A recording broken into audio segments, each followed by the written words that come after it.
Bismillahirrahmanirrahim. Assalamualaikum warahmatullahi wabarakatuh.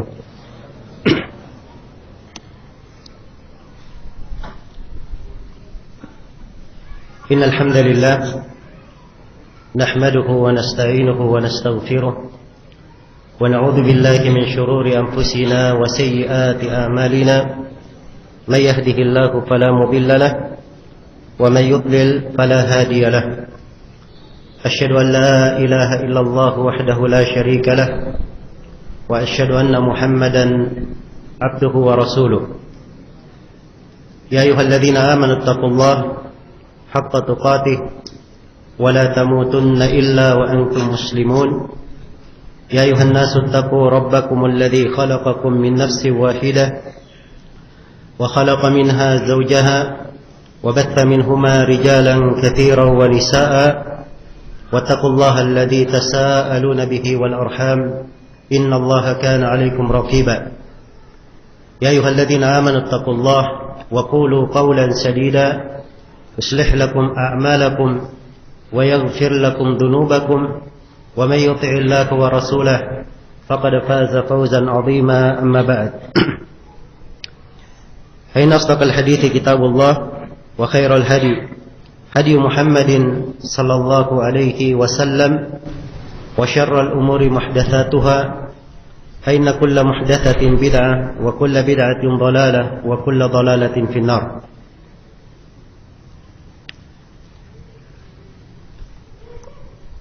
معاشر الإخوة والأخوات kaum muslimin dan muslimat rahimani wa rahimakumullah.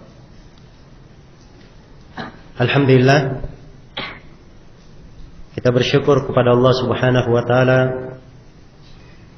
atas segala karunia dan nikmat-Nya, atas berbagai limpahan anugerah, taufik dan hidayah-Nya kepada kita semua, termasuk di pertemuan Doro kali ini.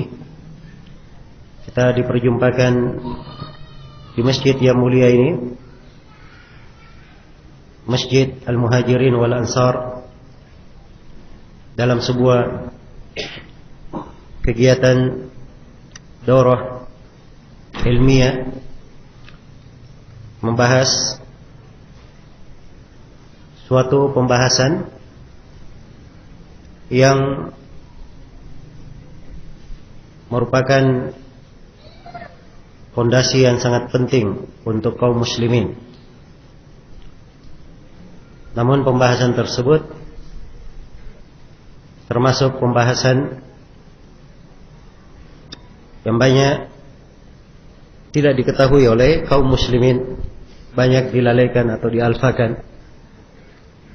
Ya, daurah ini adalah daurah membahas tentang mustalahul hadits, tentang ilmu hadits, ilmu mustalah.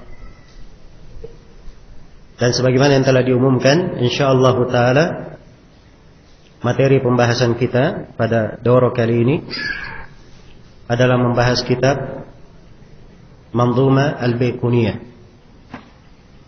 Manzumah Al-Baiquniyah yang ditulis oleh Thaha bin Muhammad atau disebut Umar bin Muhammad bin Futuh Ad-Dimashqi Asy-Syafi'i rahimahullahu ta'ala. Iya. Sebelum saya masuk menjelaskan tentang isi dari materi yang akan kita bahas, perlu saya ingatkan bahwa pembahasan ilmu hadits, ilmu mustalah, itu adalah pembahasan yang sangat penting, karena berkaitan dengan penjagaan terhadap hadits Rasulullah sallallahu alaihi wasallam. Iya.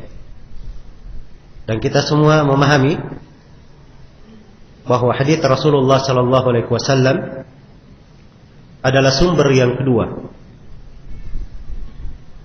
bagi umat Islam dalam pijakan, keyakinan, hukum-hukum dan ketentuan-ketentuan syariat. Karena itu memahami ilmu hadits itu adalah bagian dari pemahaman seseorang di dalam menjaga hadis Rasulullah sallallahu alaihi wasallam. Iya. Dan ilmu mustalah ini adalah sebuah ilmu yang dasar-dasar pijakannya telah ditetapkan oleh Rasulullah sallallahu alaihi wasallam. Makna-makna yang terkandung di dalam pembahasannya, banyak hal darinya adalah berjalan di tengah para sahabat Rasulullah sallallahu alaihi wasallam. Iya. Dan para ulama di dalam menulis hadis, mereka mengumpulkan hadis-hadis Rasulullah dibangun di atas kaidah-kaidah, dibangun di atas ketentuan-ketentuan, dan itulah yang diberlakukan oleh para ulama ahli hadis. Yang diberlakukan oleh para ulama ahli hadis. Di dalam Al-Qur'anul Karim, Allah Subhanahu wa taala berfirman, "Ya ayyuhalladzina amanu in ja'akum fasiqun binaba'in fatabayyanu." Wahai orang-orang yang beriman, apabila datang seorang fasik kepada kalian membawa berita, maka mintalah kejelasan. Iya. Ini ayat termasuk dasar dan pokok di dalam merinci berita-berita, menyaring pengabaran-pengabaran. Tidak setiap orang yang memberitakan sebuah berita diterima beritanya, apalagi itu adalah pemberitaan tentang hadis Rasulullah sallallahu alaihi wasallam, menyandarkan sebuah ucapan atau sebuah perbuatan kepada Nabi sallallahu alaihi wasallam, maka harus dimintai kejelasan. Iya.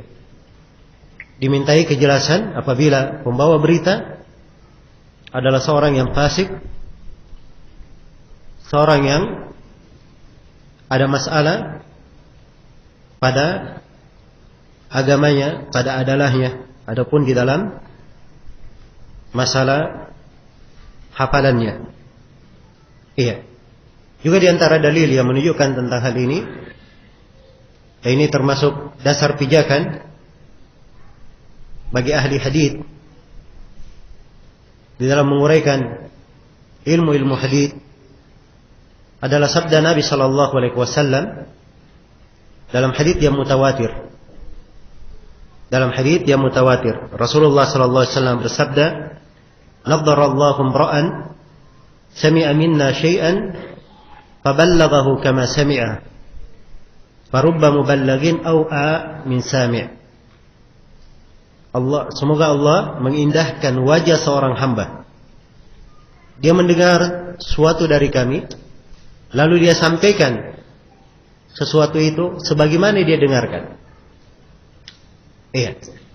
Diperhatikan bagaimana Nabi doakan orang yang mengambil hadis dan menyampaikannya. Dia dengarkan, dia terima hadis itu sesuai dengan ketentuannya, cara-caranya. Kemudian dia sampaikan persis seperti yang dia terima. Iya. Ini didoakan oleh Nabi, semoga Allah mengindahkan wajahnya. Semoga Allah mengindahkan wajahnya.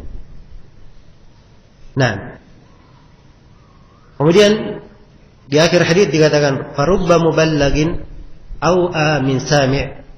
Kadang orang yang disampaikan kepadanya itu lebih paham daripada orang yang mendengarkannya.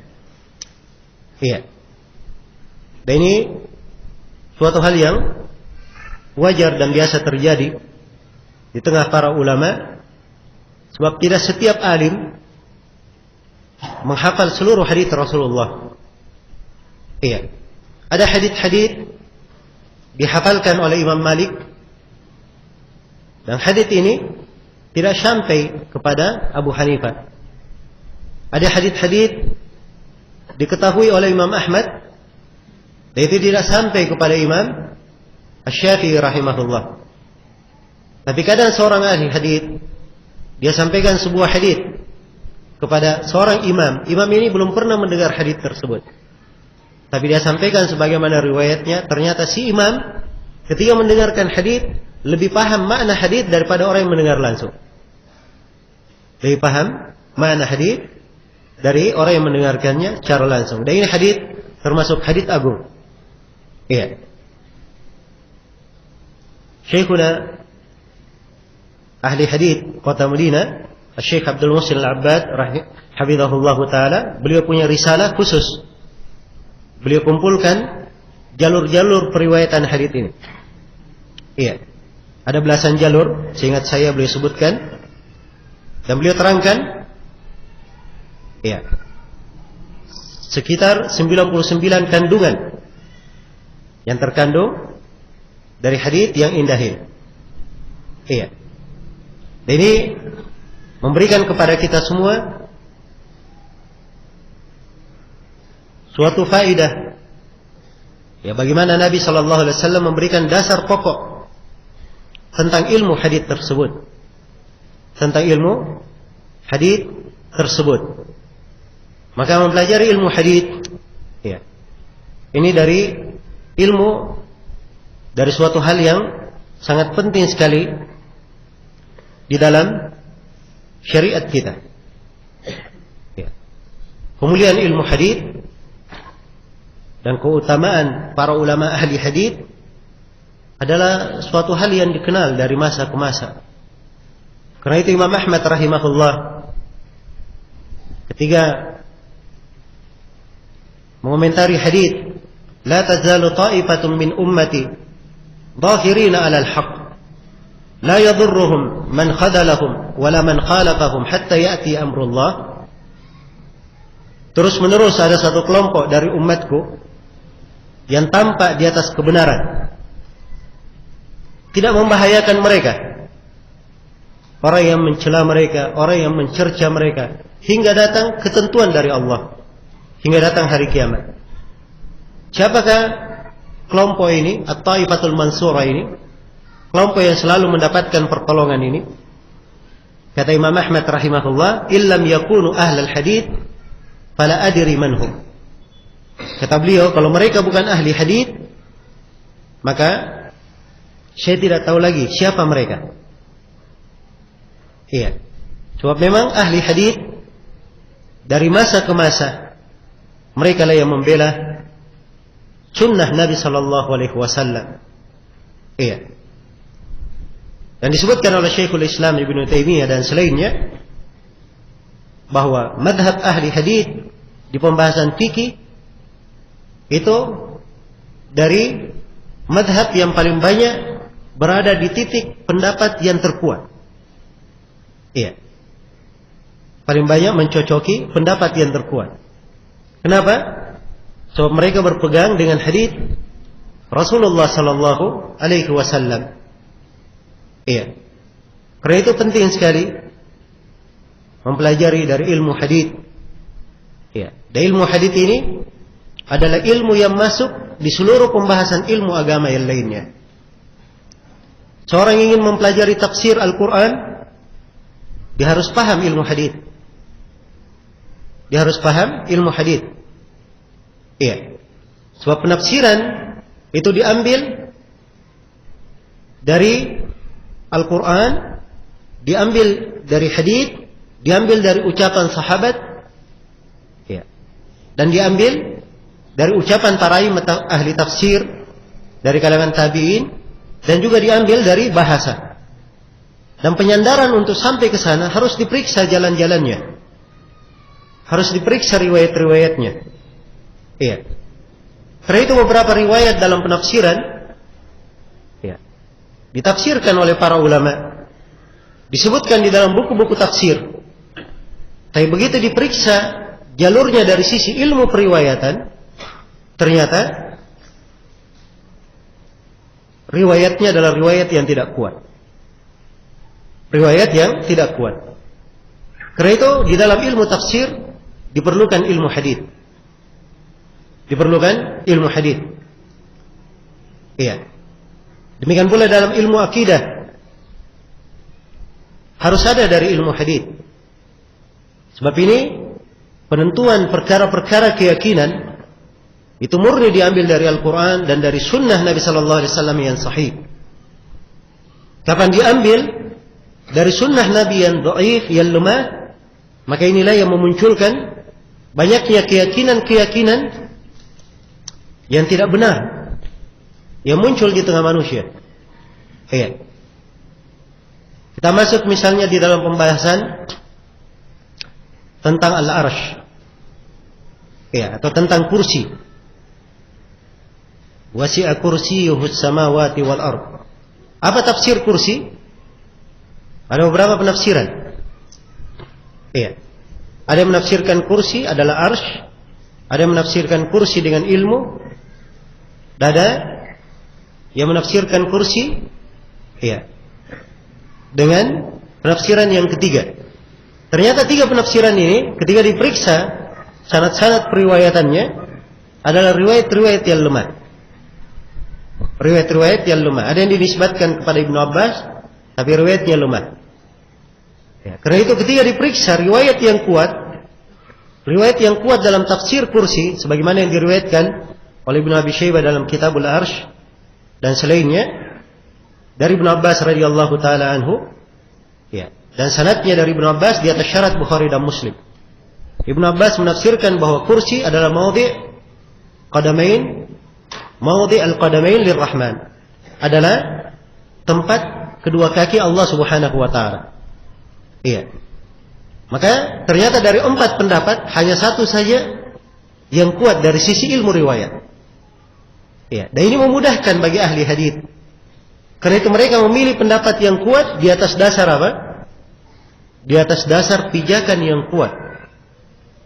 Demikian pula di pembahasan fikih. Iya. Betapa banyak dari pembahasan fikih silang pendapat para ulama, silang pendapat. Ya. Ternyata ujung-ujungnya hadits yang dijadikan sebagai dalil itu adalah hadits yang lemah. Adalah hadits yang lemah dari sisi apa? Dari sisi riwayat. Ya. Mereka sudah sibuk membahas tentang bagaimana kandungannya, tapi ternyata haditsnya lemah. Mengusap leher ketika wudu. Iya. Ada tafri'at di kalangan sebagian ahli fikih, cabang-cabang pembahasan tentang mengusap leher ini. Dan hadits tentang mengusap leher itu sendiri di pembahasan wudu semuanya adalah hadits yang lemah, tidak ada yang kuat dari sisi ilmu riwayat. Jelas ya? Baik. Demikian pula hadits misalnya tentang menjaharkan membaca Bismillahirrahmanirrahim di salat jahriyah ketika membaca surah Al-Fatihah. Ini dari seluruh riwayat hadits yang menjaharkan itu ada kelemahan pada riwayatnya.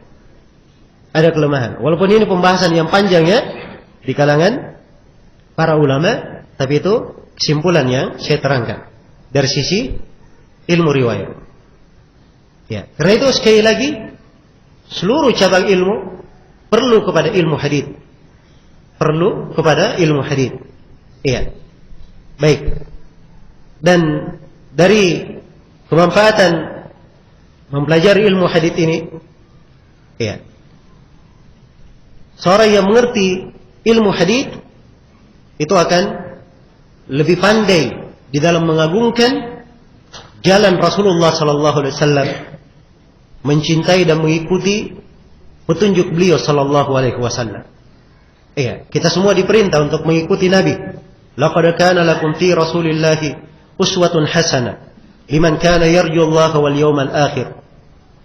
Sungguh telah ada untuk kalian suri tauladan pada diri Rasulullah sallallahu alaihi wasallam bagi siapa yang menghendaki Allah dan hari akhirat. Iya. Kita diperintah untuk mengikuti Nabi dan untuk mengetahui petunjuk Nabi yang benarnya bagaimana. Seorang harus mengetahui hadits Rasulullah sallallahu alaihi wasallam. Iya. Dan di masa ini kita melihat banyak manusia bergampangan menyebut hadits-hadits. Ya, karena disebut satu hadits, ya subhanallah, ya, sudah dia buat rangkaian pembahasan di atas satu hadits, tapi ternyata haditsnya adalah hadits yang apa? Hadits yang lemah. Iya. Tahu banyak di mimbar-mimbar Jumat kita dengarkan kisah Tha'labah. Hah? Bagaimana Tha'labah itu? Tadinya dia berjanji kalau dapat harta akan bersedekah, tapi setelah dapat harta malah dia berpaling. Ini kisah masyhur. Dan ini tidak ada sanadnya yang kuat. Ya. Tidak ada riwayat yang kuat terhadap kisah Tha'labah. Bahkan itu adalah kisah yang batil terhadap sahabat yang mulia ini. Tha'labah ini termasuk sahabat yang hadir di Perang Badar radhiyallahu taala anhu. Ya. Disebut dengan kisah-kisah yang tidak benar. Demikian pula kisah Alqamah, dikatakan durhaka kepada ibunya. Iya. Sering juga kita dengarkan di atas mimbar Jumat kisah Nabi Daud yang katanya tertarik kepada istri prajuritnya. Ya, kemudian prajuritnya disuruh pergi berperang. Ya, diletakkan di saf paling depan, barisan paling depan. Nah, ini jelas kisah dusta terhadap Nabi Daud alaihissalam. Sampai sebagian ulama berkata, ya, dan disebut dari Umar bin Abdul Aziz, beliau memberikan ketentuan, siapa yang menyampaikan kisah ini, maka saya akan cambuk dia 80 kali cambukan. Hukuman terhadap orang yang menuduh sembarangan. Yang menuduh perempuan baik-baik berzina, itu dicambuk berapa kali? 80 kali cambukan. Ini dia menuduh seorang nabi dengan tuduhan yang tidak benar. Dia lebih pantas untuk apa? Dicambuk 80 kali. Tuhaddal muftari namanya. Iya. Baik. Jadi banyak sekali hadits-hadits beredar. Ya. Perlu diketahui apa kedudukannya, apa derajatnya. Nah, disinilah pentingnya seorang itu mengenal sunnah Rasulullah sallallahu alaihi wasallam, mengenal ilmu hadits, mengenal ilmu hadits. Iya. Baik. Juga di dalam sebuah hadits Rasulullah sallallahu alaihi wasallam bersabda, dan haditsnya memiliki beberapa jalur periwayatan, bisa dihasankan dari seluruh jalan-jalannya, sebagaimana dihasankan oleh Imam Ahmad, Al-Iraqi dan selainnya. Ya. Rasulullah sallallahu alaihi wasallam bersabda, "Yahmilu hadzal ilm min kulli khalafin uduluhu, yanfuna anhu tahrif al-ghalin wa intihal al-mubtilin wa ta'wil al-jahilin." Sesungguhnya ilmu ini pada setiap generasinya dibawa, disandang oleh orang-orang yang adilnya. Iya. Perhatikan ya, bagaimana ilmu disebut bahwa disandang oleh orang-orang yang adil. Harus memiliki adalah. Iya. Apa tugas mereka? Yanfuna anhu tahrifal ghalib. Tugas mereka yang menyandang ilmu ini pada setiap masa, pada setiap generasi adalah menghilangkan dari agama, menghilangkan dari ilmu itu perubahan yang dibuat oleh orang-orang yang ekstrim. Iya. Dan ini fenomena orang-orang yang ekstrim ada pada setiap masa. Berlebihan. Tapi disitulah keberadaan para ulama ahli hadis. Ya. Mereka menerangkan jalan yang pertengahan untuk menerangkan keburukan jalan orang-orang yang ekstrim. Wantihalan mubtilin. Demikian pula mereka jelaskan jalan orang-orang yang berbuat kebatilan, jalan ahlul batil. Iya. Demikian pula mereka terangkan takwil al-jahilin, takwilnya orang-orang jahil. Takwil orang-orang jahil. Sebab orang-orang jahil kadang berbicara tentang nas-nas, berbicara tentang hadits-hadits dengan kejahilan tanpa ilmu. Iya. Maka dari tugas para ulama, ya terkhusus di sini ahli hadits, ya mereka menerangkan seluruh hal itu. Mereka yang menerangkan seluruh hal tersebut. Ya. Karena itu dari hal yang indah, apa yang disebut iya oleh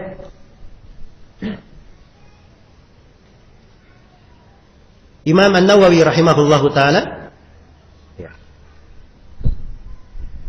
Kata beliau, setelah beliau sebutkan tentang hadits yang saya bacakan tadi, bagaimana ilmu itu disandang pada setiap generasinya oleh orang-orang yang adilnya, Maka Imam Nawawi berkata, hada ikhbarun minhu sallallahu alaihi wasallam bi siyanati hadzal ilm wa hifdhihi wa adalati naqilihi.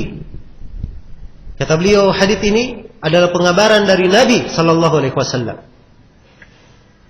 bahwa beliau menjaga bahwa agama ini, ilmu ini selalu dijaga, selalu dipelihara.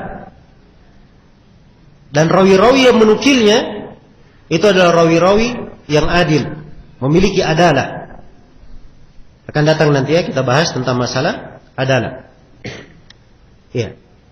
Wa inna Allah Ta'ala yuwaffiqu lahu fi kulli asrin khalaqan min al-udul yahmilunahu wa yanfuna anhu at-tahrif fala yadhi'. Kata Nawawi, dan sungguhnya Allah Ta'ala memberi taufik pada setiap generasi, pada setiap masa, sekelompok dari umat, orang-orang yang adil, mereka yang menyandang ilmu ini dan memelihara ilmu ini, menghilangkan dari ilmu ini at-tahrif, perubahan, sehingga ilmu ini tidak terlantar. Iya. Kemudian kata beliau, wa hadza tasrihun bi adalati hamilihi fi kulli asrin. Kata beliau, dan ini adalah penegasan dari Nabi sallallahu alaihi wasallam akan keadilan orang-orang yang menyandang ilmu ini pada setiap masa. Wa hakadha waqa walillahil hamd. Kata Nawawi, dan demikianlah telah terjadi. Segala puji hanya untuk Allah. Ini sudah disaksikan memang. Dari setiap masa ada sekelompok dari ulama yang selalu menjaga ilmu ini. Kemudian kata Nawawi rahimahullah, wa hadha min alamin nubuwah wa la yadurru kaunu ba'd al-fussaq ya'rifu syai'an min ilmi al-hadith. Ya. Kata beliau, dan ini dari tanda kenabian. Nabi kabarkan sesuatu akan terjadi dan terjadi sebagaimana yang dikabarkan oleh Nabi sallallahu alaihi wasallam. Iya. Dan kata Nawawi, tidak membahayakan.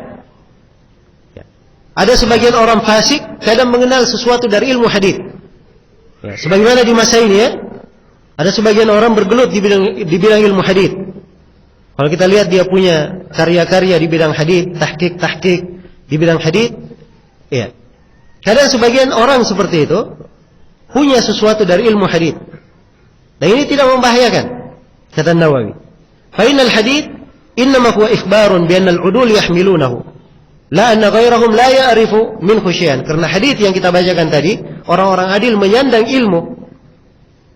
Ya. Tidak diterangkan di dalam hadis bahwa orang yang tidak adil tidak mengetahuinya. Ya, mungkin saja mereka mengetahuinya tapi tidak beramal dengannya. Tidak beramal dengannya. Iya. Karena itu keutamaan dari mempelajari ilmu hadis sangat banyak sekali.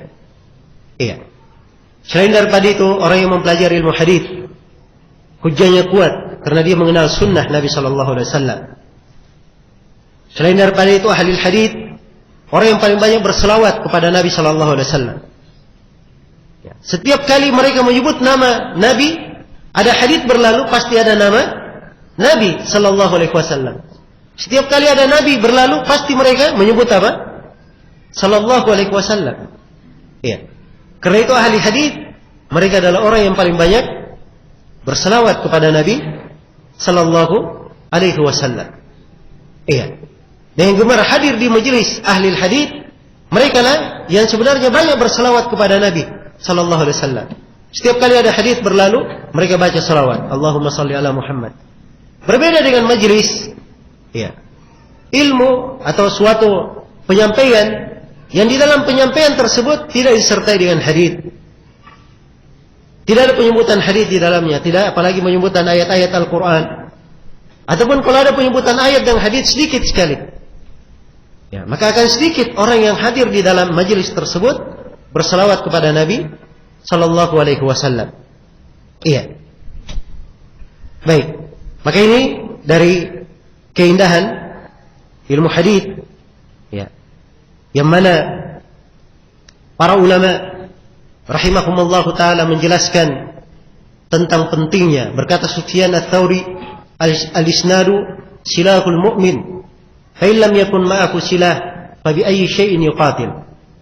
Sanad, riwayat itu adalah senjata seorang mukmin. Kalau dia tidak memiliki senjata, bagaimana dia bisa berperang? Bagaimana dia bisa berperang? Iya. Jadi kalau dia mengerti ilmu hadits, itu artinya dia memiliki senjata.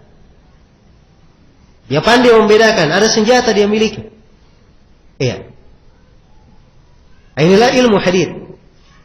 Apalagi di masa sekarang ya, dengan perkembangan teknologi, ya. Mudahnya seorang mendapat informasi melalui HP atau apa yang dia pegang di tangannya. Ya. Masuk informasi, ya. Hadits Nabi bersabda, Nabi berkata. Ya. Jadi setiap kali ada yang menyampaikan Nabi bersabda atau dianggap ada ucapan bagus, sudah disebut Nabi bersabda di depannya, nggak ada yang tahu ini hadits atau bukan. Iya. Jadi subhanallah telah menimbulkan banyak kerusakan. Telah menimbulkan banyak kerusakan.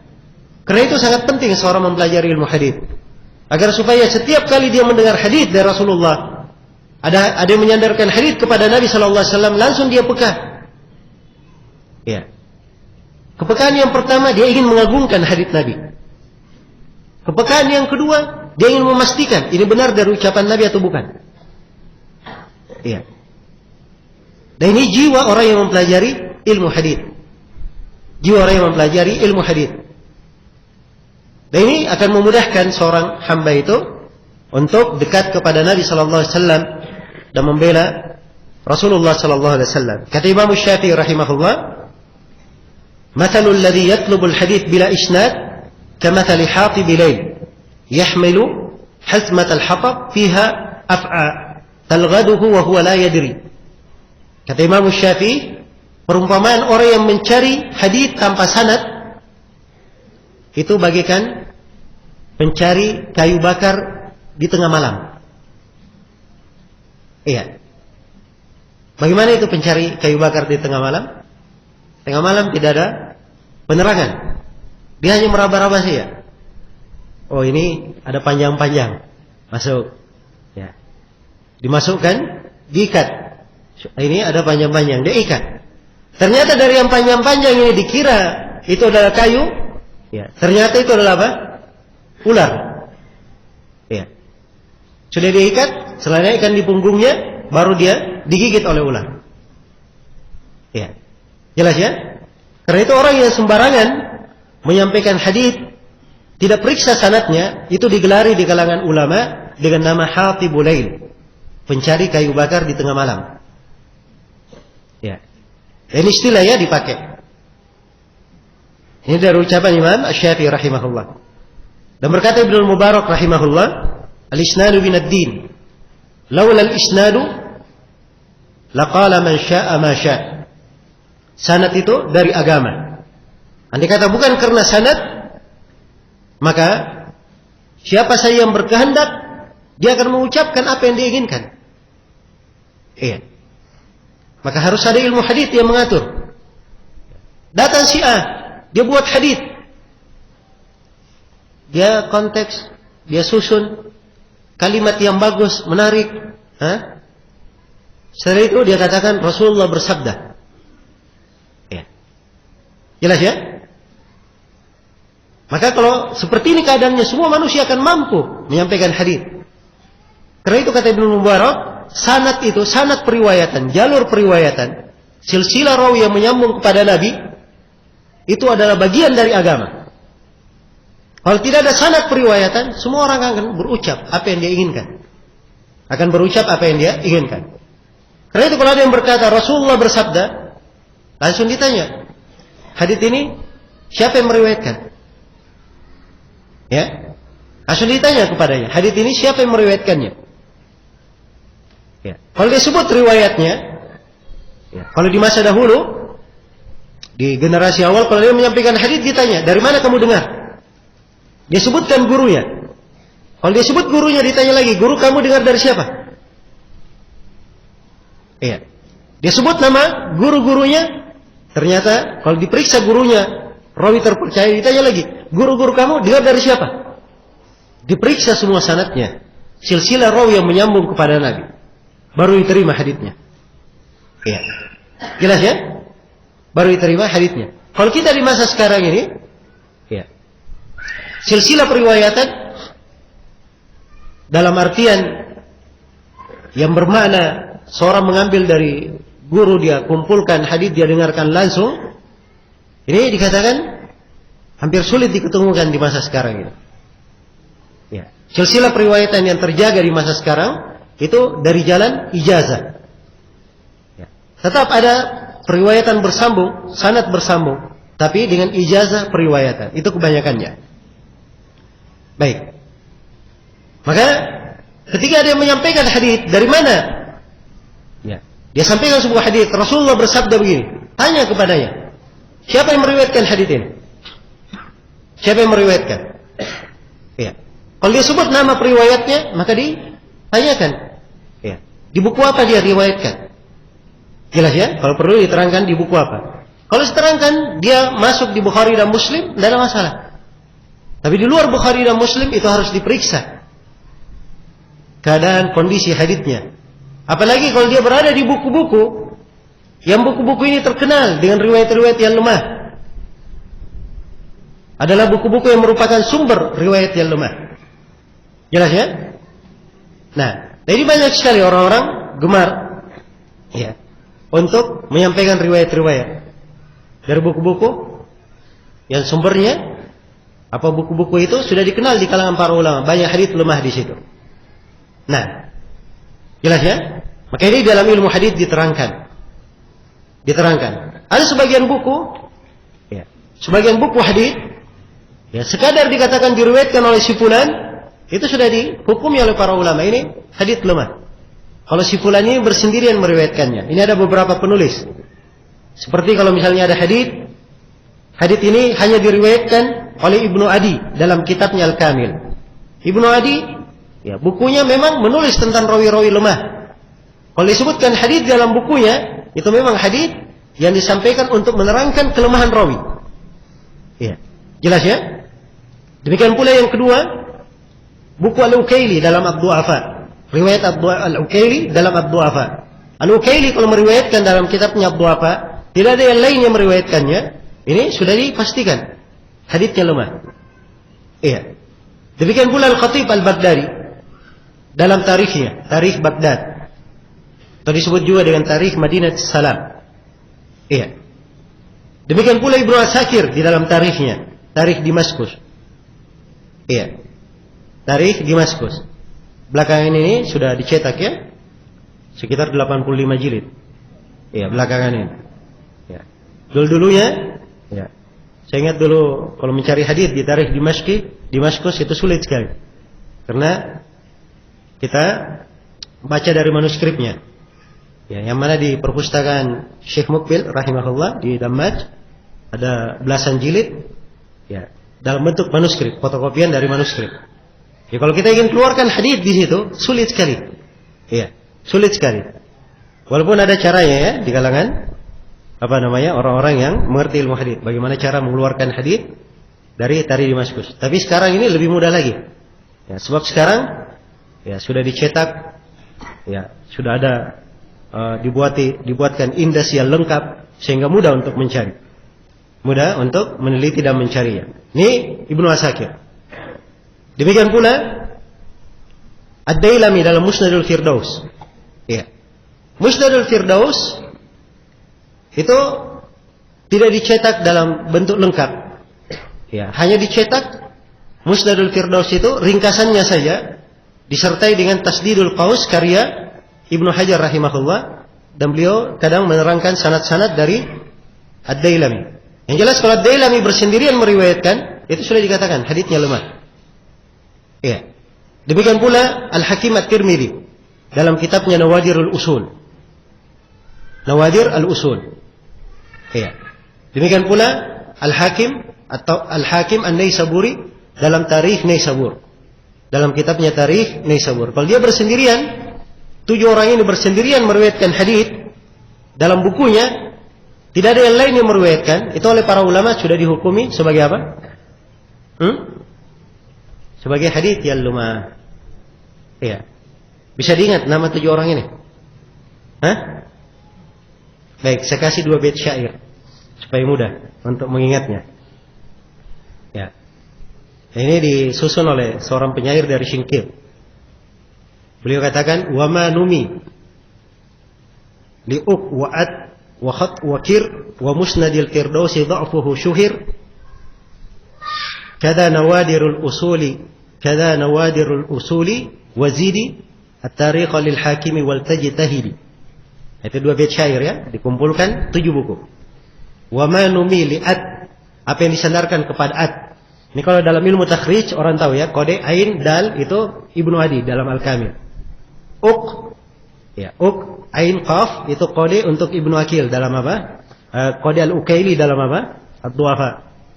Ya. Kha dengan ta itu kode untuk Al-Khatib Al-Baghdadi di mana? Dalam tarikhnya. Kir itu kaf ra itu kode untuk Ibnu Asakir di dalam tarikhnya. Ya.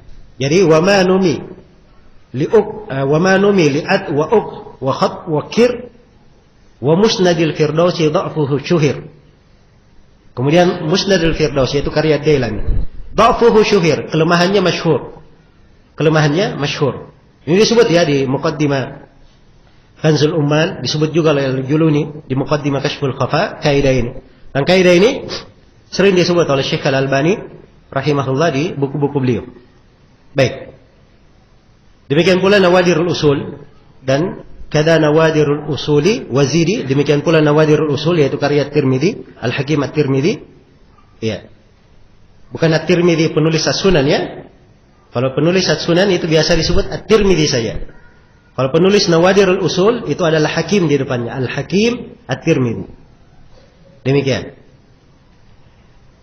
Demikian pula Al-Hakim dalam Tarikh Naisabur. Diterangkan dalam Tarikh Naisabur, bukan di Mustadraknya. Baik. Jadi ilmu hadits itu berkaitan dengan banyak permasalahan, banyak riwayat, ya. Pembahasan harus dipahami nama-nama buku, ya, harus dimengerti, ya, istilah-istilah yang digunakan oleh para ulama ahli hadits supaya seorang bisa menentukan atau menjelaskan kedudukan hadits itu sesuai dengan kaidah dan istilah para ulama ahli hadits. Iya. Baik, jadi sanad periwayatan itu bagian dari agama kata Ibnu Mubarak. Andai kata tidak ada sanad, maka setiap orang akan berucap apa yang dia inginkan. Iya. Dan inilah keistimewaan agama kita. Perhatikan ya, agama orang-orang Yahudi, agama orang-orang Nasara. Iya.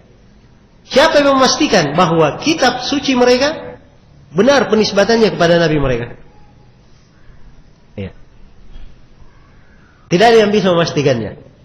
Bahkan ya, pendeta-pendeta mereka, rahib-rahib mereka itu sudah terbukti berulang kali memasukkan tambahan-tambahan di buku mereka, tidak ada yang tahu. Tidak ada yang mengetahuinya. Ya. Tapi coba Al-Qur'anul Karim, masukkan tambahan 1 huruf saja. Masukkan tambahan 1 huruf saja, maka seluruh manusia akan meneriakinya dari penjuru dunia. Ya. Karena Al-Quran ini dihafal. Ya. Dengan berbagai riwayatnya dihafal hingga hari ini. Dan ini semuanya sanad periwayatan, bersambung. Ya. Bersambung. Kita mengambil Al-Quran dari guru, kita baca dari guru.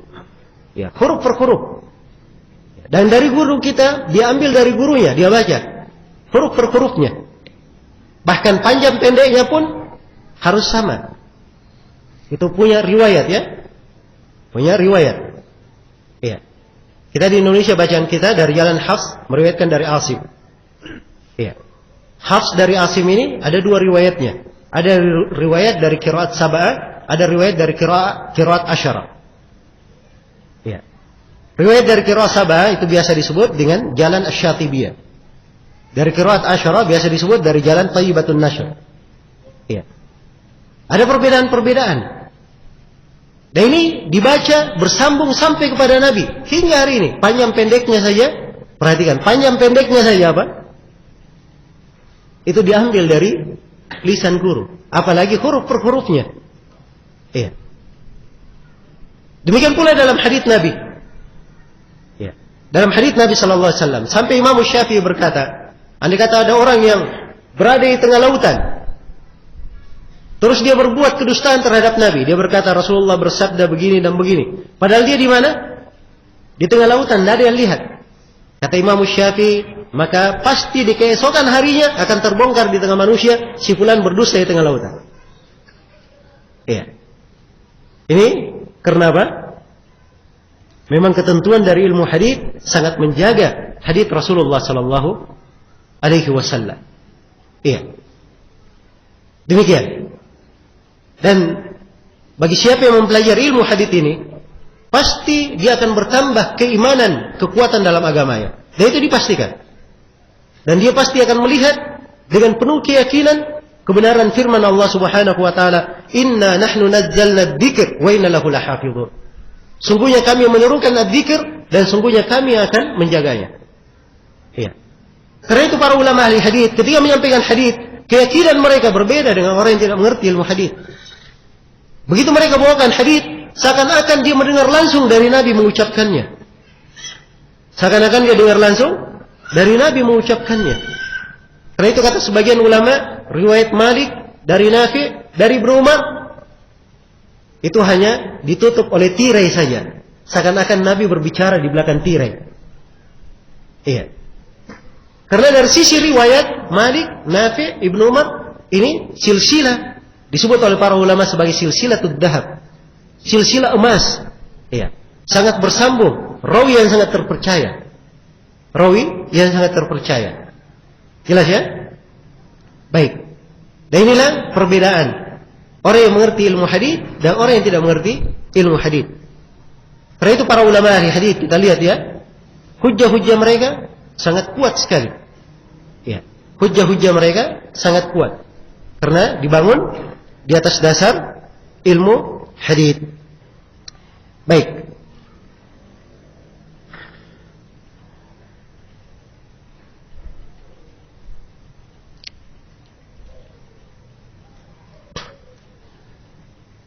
Kemudian dari keutamaan mempelajari ilmu hadits ini,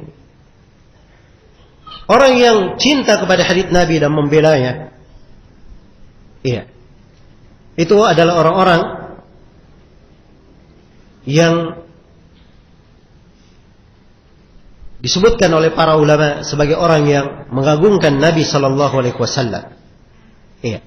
Karena itu kata Ahmad bin Sinan rahimahullah, "Laisa fid dunya mubtadi' illa wa huwa yubghidu ahlul hadits."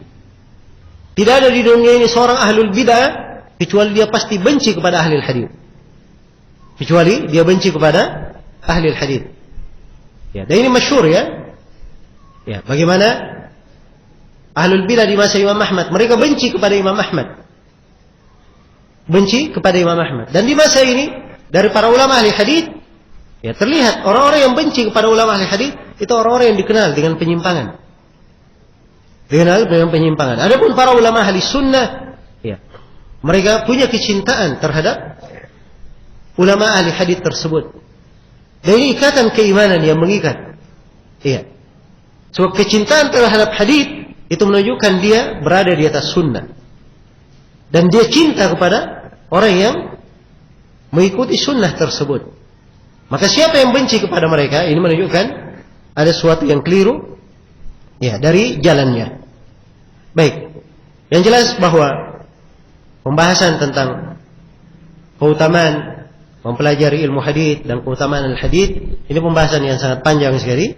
Dan insyaallah taala nanti di sela-sela materi, mungkin saya di sela-sela pembahasan saya akan terangkan nanti beberapa hal, dan dari hal-hal tersebut mungkin akan menambah kepada kita semua insyaallah taala ya sisi-sisi pentingnya mempelajari ilmu hadits.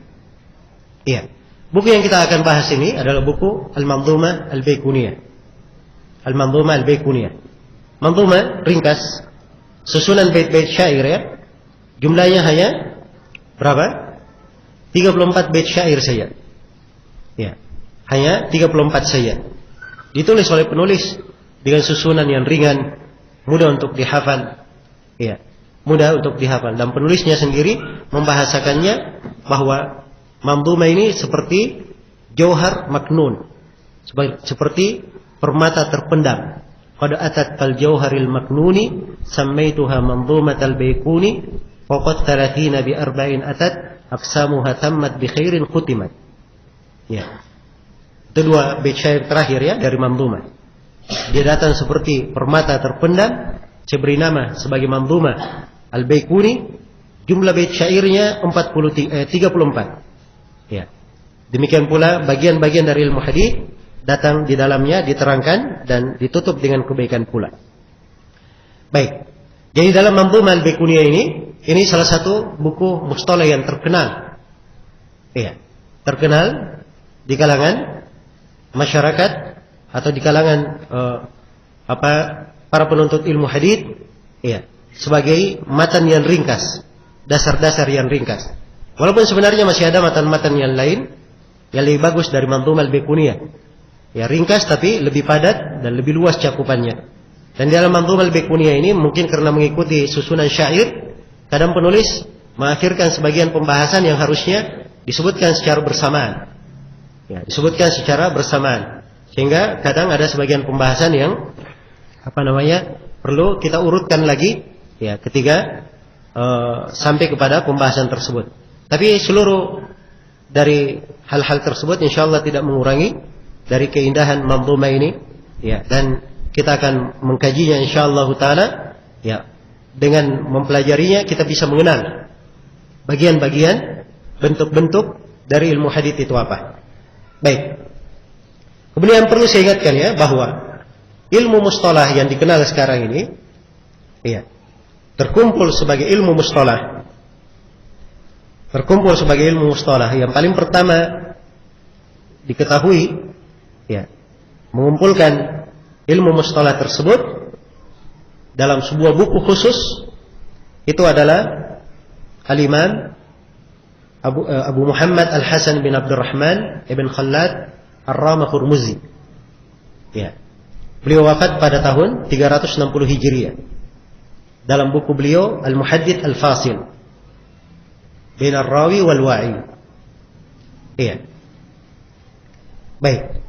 Buku beliau ini Al-Muhadditsul Fasil ini disebut oleh para ulama dari awal buku yang ditulis. Awal buku yang ditulis dalam apa? Dalam ilmu mustalah. Maksudnya awal buku yang ditulis dalam ilmu mustalah adalah awal buku yang mengumpulkan seluruh cabang-cabang ilmu mustalah tersebut. Iya. Jelas ya? Adapun kalau pembahasan mustalah itu sendiri satu cabang, satu pembahasan, itu sudah ada sebelumnya. Imam Syafi'i dalam kitabur Risalah, dalam kitabnya Risalah, beliau membahas ya beberapa hal. Beliau bahas tentang hadis musnad, hadis muttasil, beliau bahas tentang hadis mursal di dalam Ar-Risalah. Iya. Ali bin Al-Madini, guru Al-Bukhari, dia punya buku Ikhwan wa Akhwat. Punya buku tentang apa? Ikhwan wa Akhwat. Ad-Darqutni punya banyak karya. Ada Al-Muttafiq punya buku Al-Mu'talif wal Mukhtalif. Punya buku tentang al-afrad. Iya. Selain daripada itu, para ulama yang telah lalu punya pembahasan tentang ilalul hadits. Dan illa hadits itu bagian dari ilmu mustalah. Bagian dari ilmu mustalah. Iya. Maka dimaklumi ada buku-buku yang sudah ditulis di sebelumnya, tapi pembahasan-pembahasan yang terpencar-pencar. Ya. Kemudian pembahasan yang terpencar-pencar ini disatukan oleh para ulama dalam sebuah buku.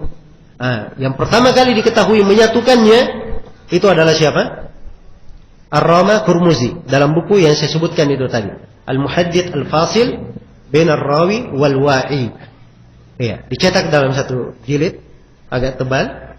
Nah, ini buku memang tidak menyebut seluruh pembahasan mustalah, ya sebab memang dia dari buku yang pertama kali ditulis. Tapi siapa yang membaca buku ini, dia akan ketemukan di dalamnya pembahasan-pembahasan yang sangat indah sekali. Kemudian datang setelah Ramah Hurmuzi, Imam Al-Hakim. Beliau menulis buku judulnya Ma'rifatu Ulumil Hadits. Ma'rifatu Ulumil Hadits. Iya. Al-Hakim rahimahullah, Al-Ramah Hurmuzi itu meninggal pada tahun 360 Hijriah ya. Adapun Al-Hakim beliau meninggal pada tahun 405 Hijriah. Nah, Al-Hakim menyusun buku tentang mustalah dan buku beliau sangat indah ya.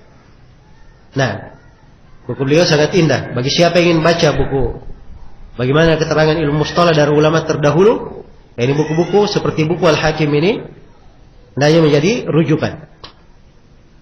Nah, kemudian ada buku setelahnya yaitu buku Al-Mustakhraj karya Abu Nu'aim. Dia buat mustakhraj terhadap ma'rifat ulumul hadits. Dan disebutkan bahwa beliau menambah di dalamnya perkara-perkara yang tidak disebut oleh Al-Hakim. Iya.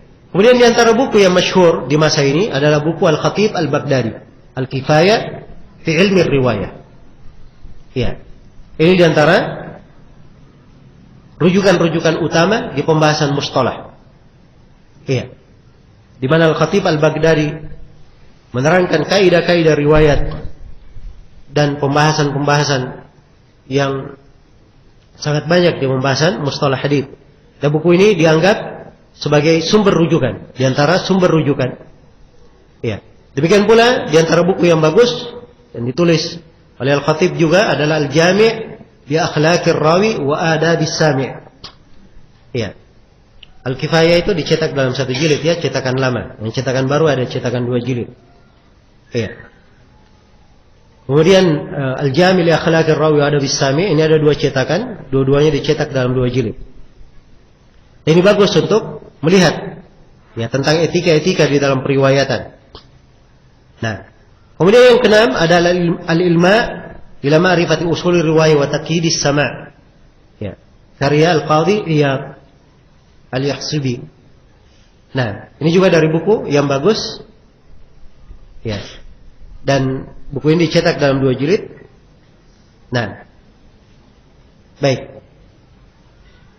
Kemudian yang terakhir yang paling terkenal ya di masa ini dan di masa para ulama hingga hari ini adalah buku Al-Hafidh Abu Amr Uthman bin Abdurrahman Asy-Syahrazuri yang dikenal dengan sebutan Ibnu Salah. Ya, ini buku Ibnu Salah ini dari buku yang paling masyhurnya, paling terkenalnya. Sebab Ibnu Salah rahimahullah beliau kumpulkan seluruh buku yang menulis tentang mustalah sebelumnya, khususnya buku-buku Al-Khatib Al-Baghdadi. Ya. Kemudian buku-buku itu diringkas oleh Ibnu Salah. Diringkas kesimpulan-kesimpulannya. Kemudian beliau satukan di dalam buku beliau yang dikenal dengan Ulumul Hadits. Dikenal dengan nama apa? Ulumul Hadits. Dan kadang disebut juga dengan nama Muqaddimah Ibnu Salah. Ya. Jadi Ibnu Salah ketika mengajar ya, di sebuah madrasah, beliau mengimla buku ini sedikit per sedikit. Sedikit demi sedikit diimla oleh Ibnu Salah ke murid-muridnya. Jelas ya? Jadi saya beri contoh misalnya seperti Al-Khatib Al-Baghdadi, dia punya buku Al-Muttafiq wal Muftariq. Ya. Sekarang dicetak kalau saya nggak salah dalam cetakan 3 jilid ya. Ada buku beliau Al-Mutasyabih. Ada juga Talif Mutasyabih. Ya, cetak dalam 2 jilid. Kemudian ada buku beliau juga Al-Mu'talif wal Mukhtalif. Ya, ada buku beliau tentang Mudraj. Ya, dicetak dalam 2 jilid. Ini oleh Al-Khatib, oleh siapa? Ibnu Salah. Al-Muttafiq wal Muftariq diringkas hanya 1 lembar atau 2 lembar saja. Ya, diambil kesimpulannya saja. Kemudian diberi contoh-contohnya secukupnya. Ya. Dan ini akan memberikan fondasi yang kuat bagi seorang penuntut ilmu memahami ilmu hadits tersebut. Nah, karena itu para ulama setelah Ibnu Salah menulis buku ini, hampir dikatakan para ulama itu i'tikaf di atas buku Ibnu Salah. Ya, paham ya mana i'tikaf di atas buku Ibnu Salah? Hah? Kalau orang i'tikaf di masjid, di mana dia berada? Di masjid, tidak keluar-keluar dari masjid. Ya. Karena itu i'tikaf di atas buku Ibnu Salah, dia tidak keluar dari pembahasan apa? Ibnu Salah. Ada yang mensyarahnya, ada yang meringkasnya, ada yang membuatnya dalam bentuk bait-bait syair. Ya. Ada juga yang mengkritik Ibnu Salah, memberikan tambahan. Berbagai buku ditulis seputar karya Ibnu Salah ini. Mungkin yang menguraikan kandungan buku Ibnu Salah lebih dari 1000 buku, lebih dari 100 buku. Lebih dari 100 buku. Dengan beraneka ragam buku yang ditulis oleh para ulama. Jelas ya? Ada yang meringkas. Ya. Ada yang meringkas. Yang meringkasnya saja syarahnya berapa syarah? Contoh misalnya, saya beri contoh ya, yang meringkas. Seperti An-Nawawi, beliau meringkas buku ini. An-Nawawi. Ya. Dalam kitabnya Taqrib wa Taysir. Ringkasan An-Nawawi disyarah oleh Suyuti. Disyarah pula oleh para imam yang lainnya. Suyuti mensyarahnya dalam kitabnya Tadribur Rawi. Jelas ya? Nah. Demikian pula Ibnu Daqiq al-Id. Beliau meringkas buku Ibnu Salah diberi judul Al-Iqtirah. Buku Ibnu Daqiq al-Id diringkas lagi oleh Imam Adz-Dzahabi, judulnya Al-Muqidhah. Diringkas lagi. Perhatikan. Ya. Dari buku Ibnu Salah Al-Iraqi, beliau membuat mandhumah syair yang dikenal dengan nama Alfiyatul Iraqi. 1000 bait syair menguraikan apa? Isi buku Ibnu Salah. Al-Iraqi sendiri mensyarah mandhumahnya 2 syarah. Al-Iraqi. As-Suyuti punya syarah. Ya. As-Sakhawi punya syarah disebut Fathul Mughith. Jelas ya? Nah. Jadi subhanallah, buku Ibnu Salah ini betul-betul buku yang apa? Berberkah sekali. Sebab menjadi rujukan. Menjadi rujukan. Nah, dan Mandhumah Al-Baiquniyah ini perlu diketahui bahwa banyak pembahasannya itu dia sarikan dari buku Ibnu Salah. Dari buku Ibnu Salah. Iya. Dan ini insyaallah taala yang kita akan bahas di dalam buku ini. Baik. Jadi ini beberapa pendahuluan-pendahuluan yang ingin saya sampaikan di awal pertemuan ini. Dan insyaallah taala untuk masuk ke dalam mandhumah, ya kita akan menyambungnya di pertemuan yang akan datang, di sesi yang akan datang. Baik. Ya sekali lagi mandhumah ini jumlahnya 34 bait syair. Hanya 34 bait syair saja. Ya mudah untuk dihafal. Ya bagus ya kalau ada peserta daurah yang menghafalnya. Ya. Peserta daurah yang menghafalnya, maka insyaallah taala bagi 10 peserta yang menghafal mandhumah ini, dia akan mendapatkan hadiah. Ya. Tapi harus dites nanti ya. Ada bagian pengetesannya, ya. Akan mendapatkan hadiah 1 buku yang mensyarah Mandhumah Al-Baiquniyah, insyaallah taala. Baik. Dan 34 bait syair ini enggak sulit untuk dihafal ya, mudah untuk dihafalkan. Ya. Saya kira untuk sementara saya cukupkan dulu sampai sini. Insyaallah taala kita akan sambung pada pertemuan yang akan datang di esok hari insyaallah taala, atau kita di sesi berikutnya nanti. Sesi berikutnya setelah salat subuh ya. Setelah salat subuh insyaallah taala. Baik. Subhanakallahumma wa bihamdik asyhadu an la ilaha illa anta astaghfiruka wa atubu ilaik walhamdulillahirabbil alamin. Wassalamualaikum warahmatullahi wabarakatuh.